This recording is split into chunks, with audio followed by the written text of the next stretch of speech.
ایک بہت ہی انٹرسٹنگ حدیث ہے جس میں رسول صلی اللہ علیہ وسلم نے فرمایا تھا کہ قیامت تب تک نہیں آئے گی جب تک تم مسلمان ایسے لوگوں سے نہیں لڑو گے جن کی شکلیں بالکل ریڈ لال ہوں گی، ان کے ناک بالکل فلیٹ ہوں گے، ان کی چھوٹی چھوٹی آنکھیں ہوں گی اور چہرے بالکل شیلڈز کی طرح فلیٹ ہوں گے، اور جن کے جوتے بالوں سے بنے ہوں گے۔ ناؤ رسول اللہ صلی اللہ علیہ وسلم نے اس حدیث کے بعد اپنی وفات تک پورے عرب کو فتح کر لیا تھا اور مسلمانوں کی امپائر پورے عرب میں پھیل چکی تھی، جس کے بعد خلافت راشدہ کے 30 سالوں میں ابو بکر، عمر، عثمان اور علی کی خلافت میں مسلمانوں نے پہلی بار عرب سے نکل کر انسانوں کی تاریخ کی سب سے بڑی امپائر بنائی اور پہلی بار مسلمان دنیا کے سپر پاور بنے۔ لیکن صرف 30 سال حکومت کے بعد خلافت راشدہ ختم کر دی گئی اور خلافت ایک خاندان بنو امیہ کے کنٹرول میں آئی، جنہوں نے پھر مسلمانوں کی اس امپائر پر 90 ایئرز تک حکومت کی اور اسے راشدون خلافت کی اس سائز سے بڑھا کر اتنے علاقے تک پہنچا دیا۔ امیہ خلافت نے اتنے بڑے علاقے کو تو فتح کر لیا تھا، لیکن بنو امیہ کی خلافت میں ایک بہت بڑا مسئلہ تھا کہ یہ خلافت صرف اور صرف عربوں کی تھی، جس میں نان عرب لوگوں کی کوئی حیثیت نہیں تھی۔ اس حد تک عرب کہ اتنی بڑی امپائر کے باوجود عرب ہمیشہ اس پوری امپائر میں باقی عوام سے بہت کم ملتے تھے اور کسی نان عرب کو عرب سے شادی کرنا امپاسبل تھا، اور بنو امیہ کی گورنمنٹ میں سارے پوسٹ صرف عربوں کے پاس تھے۔ یہ اسی طرح تھا جس طرح آج یو اے ای اور سعودی میں پاکستانیوں اور انڈینز کو ٹریٹ کیا جاتا ہے۔ اس سب سے تنگ آ کر امیہ خلافت کے خلاف ان کے ملک کے اندر سے ہی بغاوت ہوئی اور ایک اور خاندان عباسیوں نے خلافت سنبھالی، جو رسول اللہ صلی اللہ علیہ وسلم کے چچا حضرت عباس رضی اللہ تعالیٰ عنہ کی اولاد تھا۔ اب عباسیوں کے ٹائم پر ہی مسلمانوں کی طاقت اپنی پیک تک پہنچی، جسے ویسٹ میں اسلامک گولڈن ایج کے نام سے جانا جاتا ہے، جب بغداد عباسی خلافت کا کیپٹل دنیا کی سب سے طاقتور سٹی تھی۔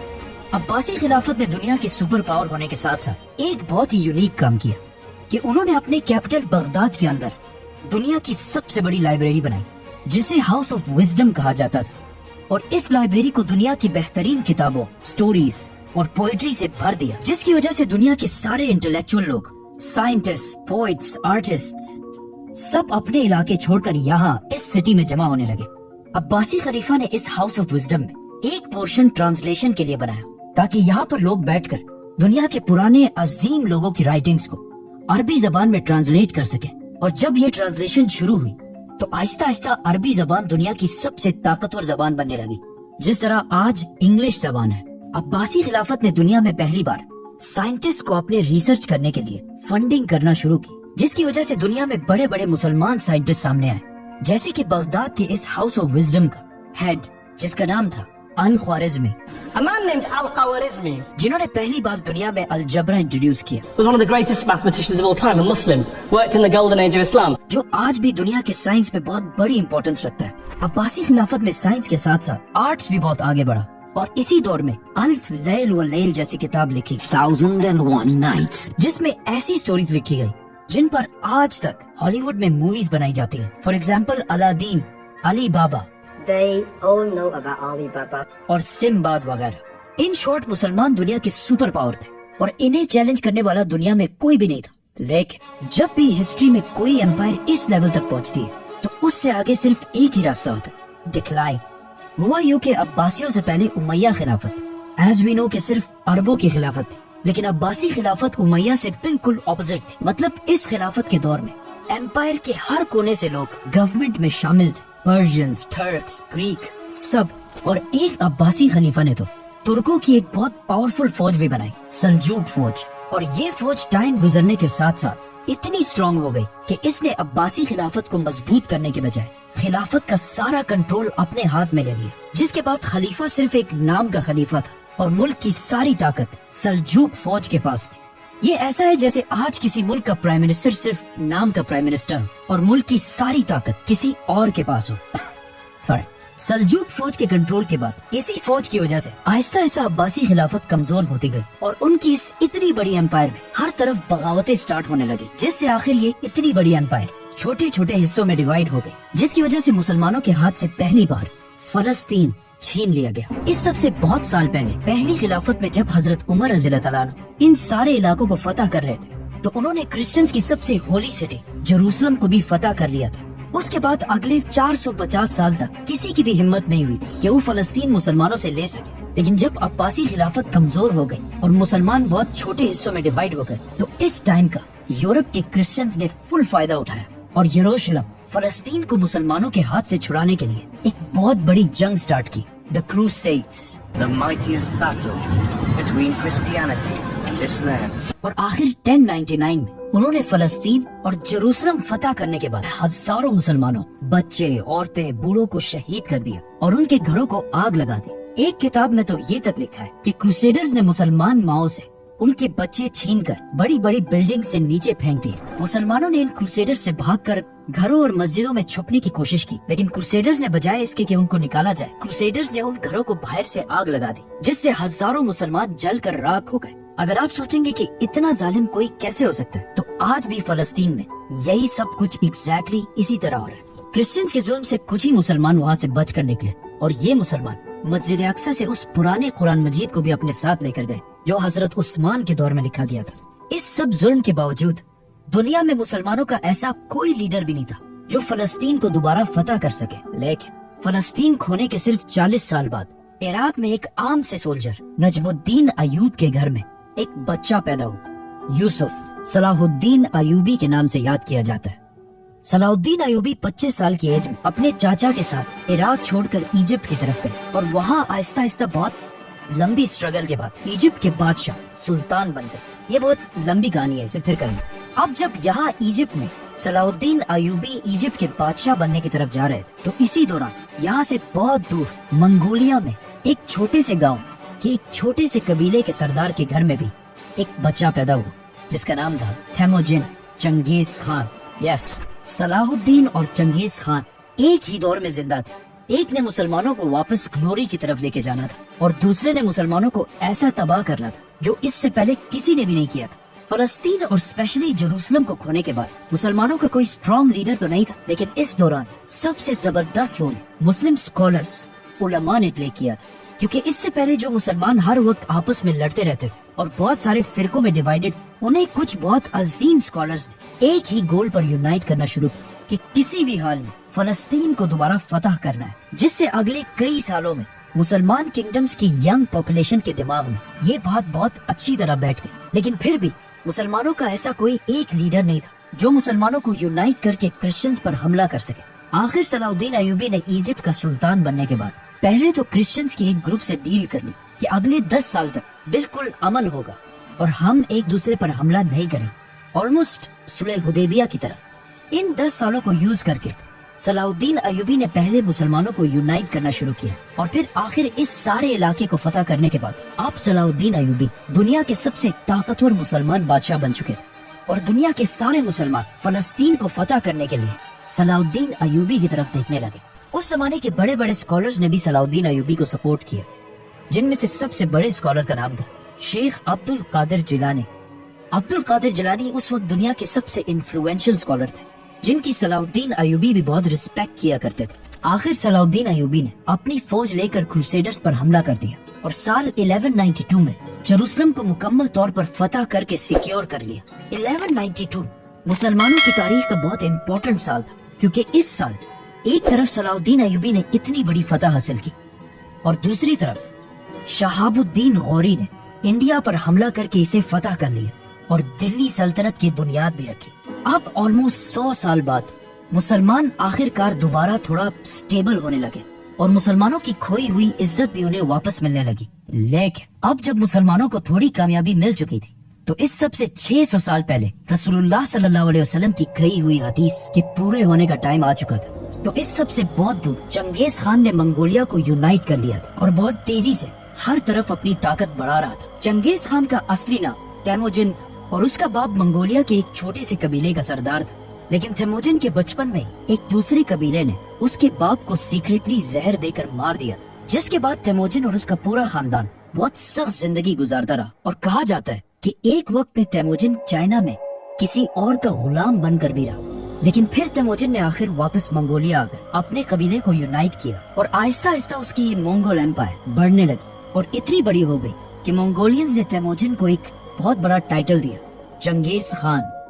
जिसका मतलब है सबसे बड़ा बादशाह। खान, ये नाम खान इससे पहले टर्किश जबान में भी यूज किया जाता था, लेकिन चंगेज खान की वजह से ये नाम पूरी दुनिया में हमेशा के लिए फेमस हो गया। मतलब कुछ सर्वेस के मुताबिक आज दुनिया में 2.5 करोड़ लोग ऐसे हैं जिनके नाम में खान आता है, जैसे कि शाहरुख खान, आमिर खान और of course Imran Khan. Mongolia को आज भी अगर देखा जाए तो एक बहुत ही गरीब और आम सा मुल्क है, और उस जमाने में तो इससे भी बहुत ज्यादा कमजोर था। इसीलिए चंगेज खान के इस एम्पायर के बनने के बाद भी मंगोलिया के नेबर चाइना ने इसे सीरियसली नहीं लिया, क्योंकि आने वाले कुछ ही सालों में चंगेज खान ने चाइना की कैपिटल बीजिंग को फतह कर लिया,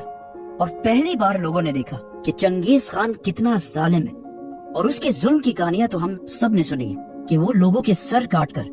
उसके पिरामिड्स बनाया करता था। लेकिन ये जुल्म चंगेज खान का कोई शौक नहीं था, इस जुल्म से उसे बहुत बड़ा फायदा था। मतलब उसने अपनी पूरी फौज को 10 आदमियों के ग्रुप्स में डिवाइड किया, और फिर 10 से 100, और फिर 100 से 1000, और 1000 से 10,000 के ग्रुप्स। नाउ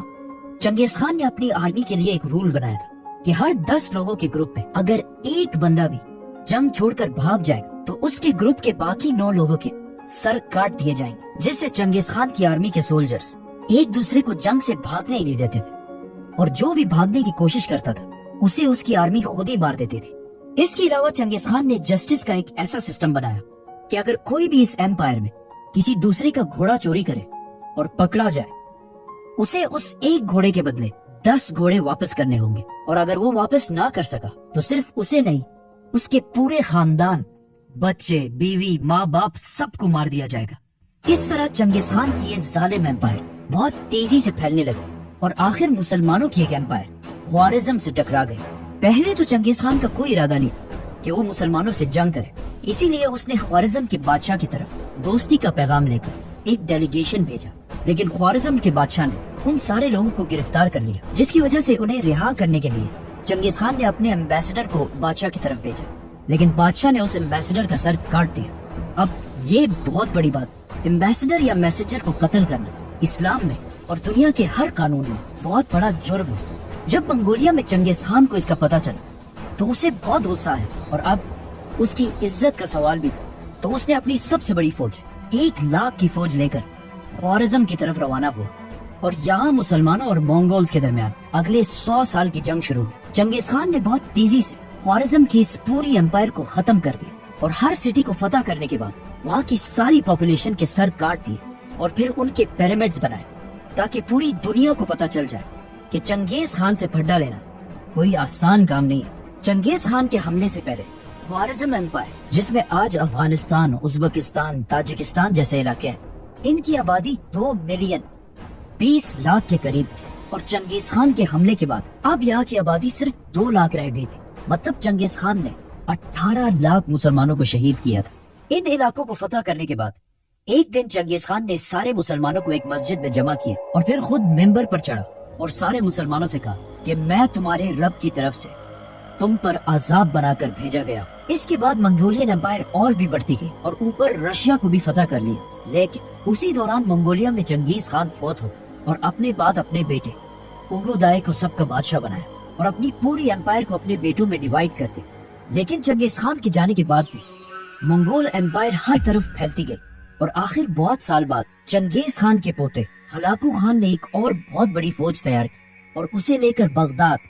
अब्बासी खिलाफत के कैपिटल की तरफ बढ़ने लगा, जो उस वक्त दुनिया की सबसे बड़ी और सबसे पावरफुल सिटी थी। अब चाहिए तो ये था कि उस वक्त के मुसलमान यूनाइट होकर मंगोल से लड़ते, लेकिन उस वक्त के मुसलमान इतने फिरकों में डिवाइड हो चुके थे कि मंगोल एम्पायर से लड़ने से ज्यादा वो एक दूसरे से डिबेट्स और मुनाजरों में ज्यादा इंटरेस्टेड थे। हलाकू खान ने हर तरफ से बगदाद को घेर लिया, और फिर आखिर 1258 बगदाद को मुसलमानों से छीन लिया और मुसलमानों के खलीफा को कत्ल कर दिया, जिसके बाद अब्बासी खिलाफत 500 साल तक हुकूमत करने के बाद हमेशा के लिए खत्म की। बगदाद फतह करने के बाद हलाकू खान की फौज ने इतना खून बहाया कि कहा जाता है कि बगदाद में दरियाए फुरात का कलर मुसलमानों के खून की वजह से कई दिन तक बिल्कुल रेड,